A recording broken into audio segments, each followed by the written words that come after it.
বৌদির দিরাগমনে কিছুটা জেদ করেই মাকে বলে বসলাম আমিও কিন্তু সঙ্গে যাব। বৌদির কাছে শুনেছি বৌদির মায়ের রান্না নাকি খুব সুন্দর, তাই আর লোভ সামলাতে না পেরে এবারেই চলে যাব।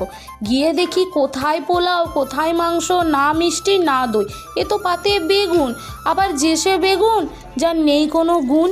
কী আর করা যায় বলুন তো, আমাকে তো দেখেই গা ঘিন ঘিন করে উঠলো। আমার না বেগুন একদম ভালো লাগে না, কিন্তু কিছু তো করার নেই, কুটুম বাড়ি গেছি, খেতে তো হবেই।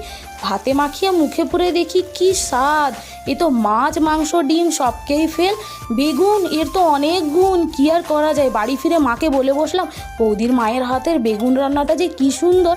মা তো রেগে মেগে একাকার। বৌদির মায়ের হাতের রান্না ভালো লেগে গেল, 10 বছর ধরে যে আমি রান্না করে করে খাওয়াচ্ছি তাতে কোনো গুণ নেই।